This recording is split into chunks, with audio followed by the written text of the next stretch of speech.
Hello everyone, it's Hacker Ray here, bringing you my initial D Extreme stage for PS3 review.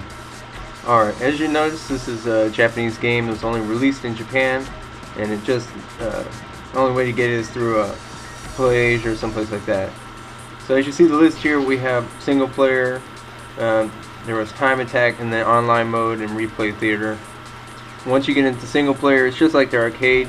You select your courses. Each course has a set number of protagonists that you have to race and beat, and after that you unlock the next stage after the boss battles. And what's cool about this game is if you want to replay your old matches, it's actually raining in those matches, and then it's regular weather in the new matches you haven't raced yet. So it kind of gives you that extra, difficulty while replaying old matches. Now, you can select up to 3 cars at a time. You can only have 3 cars in your inventory at a time. And we have the classic choices of all Japanese, Toyota, Nissan, Honda. And all the cars are based off of character cars within the game. There are a few set special cars for the Japanese version only, not the Asian version, like this RX-8 here, which I'm going to use in part of the demo for the replay here. But you select your color, transmission, and then you come to the license plate part. You're going to select what part of Japan you're from. You put in your county code and all that stuff, and you can actually make your own license plate pretty detailed like that, which is really good for online play because you can actually see people's license plate if you're right on their bumper. And so it's kind of cool that you're able to do that kind of thing in it. Now, this is the parts menu. So in the arcade games you unlock parts after certain stages. In this one you unlock points after you beat stages. And then you can go through, you select performance mods, handling mods, stuff like that. It actually affects the way the car handles and drives during the game, so you can catch up to those enemies that are pretty far up. And the second part here are the body parts. You can actually customize your car just like in Need for Speed and games like that. You can customize it all the way out, trick it out, rice it out, whatever. I mean, it's all up to you. Now each course is set up from easy, hard, and everything based on the stars underneath the protagonist. And at the bottom end you can change your music too, just like in the arcade. There's quite a few loading screens because this is a earlier PS3 game. And then at the beginning of each battle, or at the end, the protagonist will come on. A local face if you've been watching the series much. And they'll sit there, they kind of trash talk at the first. If you beat them, they're all shocked and like, oh, how did he beat me? And if you, because at the end of the races, you can either choose to continue on to the next race and race the next person automatically, or you can go back to the level select menu or course select, or you can go to the main menu. And if you do any of those other two, they'll sit there and they'll be like, oh, so you can't handle this, blah blah blah, kind of trash talking you that you couldn't hang with them, that's why you had to quit. Now as you can see a lot of familiar faces here. They got the 3D rendered cars, and then the cel shaded 3D characters. What do y'all think of that? That's like how the manga, you're sitting there watching the manga characters in life on your screen. Now the courses are set up between day, night, and rain. Like I said, if you beat a course already, every time you replay it, it'll be in the rain. But there is an option at the end of the game, once you beat all the people, that you can reset it and it'll be daytime through all those courses again. Now as you see, they did an awesome job with this. It's got a pretty good story if you understand Japanese. I mean, it sticks to the manga real well. It goes all the way up to Godfoot and God Hand, so pretty much season 1 through season 4. Now this is a reboot of the arcade game, so it's not one of the newer arcade ones, of course. It's one of the older ones from 2007, 2008, and they ported it over to the PS3. There's also a port from the arcade on the PS2, PS1, and PSP. There seems to be one on every PlayStation system that comes out.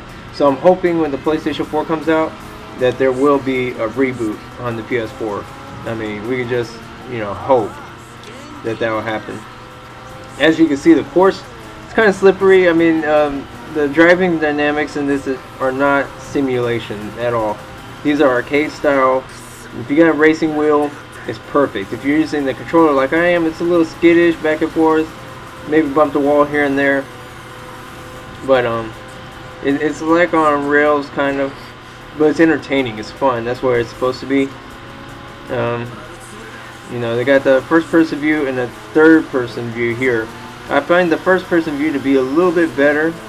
It's easier to figure out where you're going. So the third person wants to try to catch up behind the car. You know, it's never completely centered. Now, this is, of course, in the rain. If you notice I'm sliding all over the place, it's because the road is actually slippery because of the rain. Whereas in this daytime one, it's pretty solid on the road here. But once you hit the leaves, that leaves play a trigger in it, just like the series. There's also special moves in the series that you can perform in this game, like when they go over the grates and the gutters, or when he does the ditch run, or like when the MR2 in the movie, which is the third season, does a jump off of the ledge right there. You can actually pull that off if you hit it at the right angle. I think I got one done, because I'm trying to dive into these corners pretty quick here for y'all to see if I can't do it. See, I kind of missed that one. Come over that one. Oh, still missed it. And I should have a good shot of it coming up pretty soon. But I mean, that's a lot of fan service that they throw in here. And like they got Eno's gas station behind the characters and stuff like that. So it's kind of like reliving the anime series. Now, I don't know if y'all have ever played it in the arcade, but once you finished like a certain number of races or whatever, you would get like an upgrade automatically. You didn't have to go through and dig around and purchase one.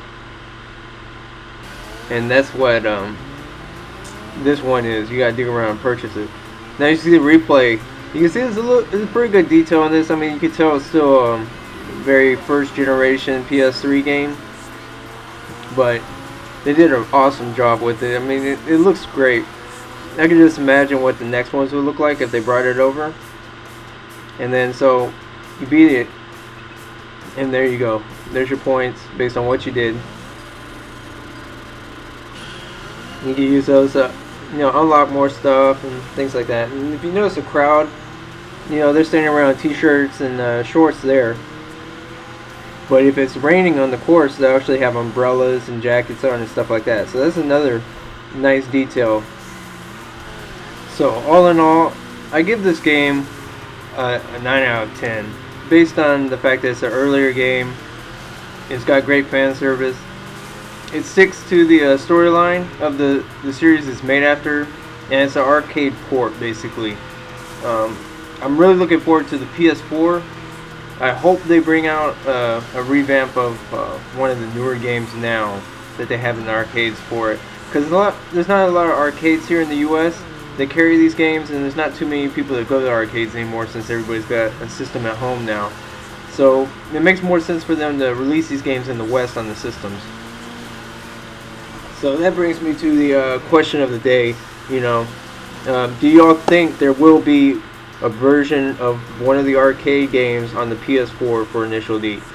So far, it's been one in every series of PlayStation so far. So hopefully, PS4 keeps it a tradition. So leave it in the comments below. I'm also doing a giveaway, which is going to be a copy of this game, the Japanese version. And there we go, we did the jump. So it's going to be the Japanese version, and that way you can play online against people from around the world. So to win it, leave me a comment about the question I just asked, and then put the time that I did the jump in there, and the person with the best comment with the correct time that I performed the jump in this last video part right here will get a free copy of it. I'll contact you by email through YouTube, and I'll get your address and I'll send you a free copy of the game. Please be sure to check out my other videos. I got plenty of Call of Duty videos. I'm about to do a Maximum Tune Wangan Midnight review, so check that out. I hope you like this. Don't forget to like, subscribe. Have a good day, guys. どうすればいいのかさっぱり俺には分からなかった。当然だ。俺の指示通りに戦っていればこんな無様な負けはなかったはずだ。